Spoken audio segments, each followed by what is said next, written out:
Deadly diseases, terrorism threats, and top-secret government research. Sounds like a best-selling novel, but it's the storyline for a real lab operated by the Department of Homeland Security. And now it's about to clear its last hurdle before coming to K-State. Here's NBC Action News investigator Ryan Kapp with more. Ryan? Elizabeth, the mystery of Plum Island is featured in books and recently highlighted on TV by Jesse Ventura. The research is so dangerous it's been banned to an offshore location. But the government wants to break new ground and move the facility off the island and into the Midwest. Keeping his cattle healthy is the top priority for Leavenworth rancher Brandon New. Livestock has been his family's livelihood for more than 50 years. He says any disease outbreak would cripple his business. If somebody would do a terrorist strike on beef cattle or agriculture, Kansas is going to be affected. Which is why Brandon supports the government's strategy to strike first. From SkyTracker, you're looking at the heart of K-State's campus. It's also the future site of the National Bio and Agro-Defense Facility, where scientists will study the deadliest animal diseases and attempt to develop vaccines. We need something in this country where we can work more effectively on preventing these things from getting here and spreading. The research lab is an economic windfall for the region. Construction will cost hundreds of millions of dollars and bring high-paying federal jobs. It will be the only lab of its kind in the world, built around K-State's existing Biosecurity Research Institute, where training and study of animal diseases already take place. I'm very excited to have it here in Kansas. But others, like retired K-State professor Tom Manny, I have strong reservations. Worry about the worst-case scenario.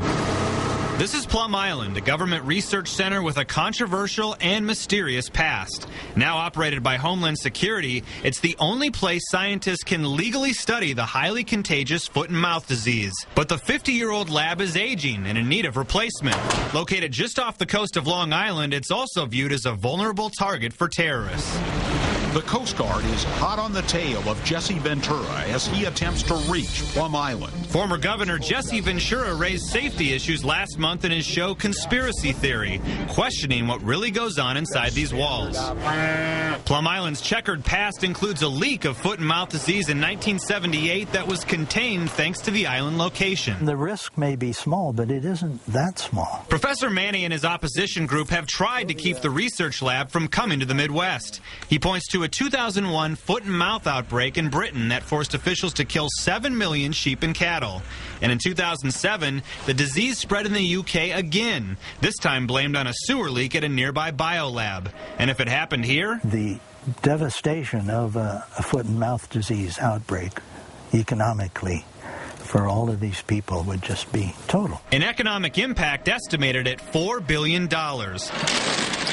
And that's not all. Scientists will also study pathogens not even allowed at Plum Island. They're called zoonotic diseases, which can spread to people, have no known treatments, and require wearing a hazard suit just to handle. There are certain low occupational risks, but these are generally not considered a risk to the population around them.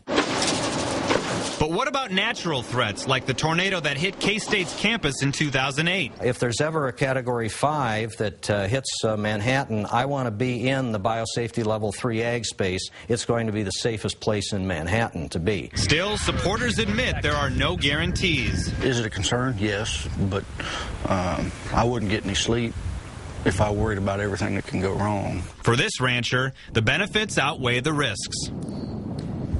Something Brandon said to me, along with other supporters that I spoke with for this story, was look at the Centers for Disease Control and the deadly diseases, human diseases that scientists study there. They say it's located right smack dab in the middle of downtown Atlanta.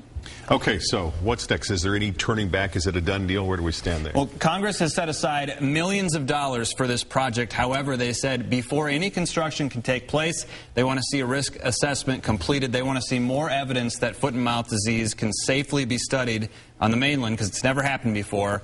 We expect that independent report to be released on Monday, and we will certainly be following up with you and bringing you coverage on Monday. Fascinating. All right, look forward to it. Look forward to that. Thank you.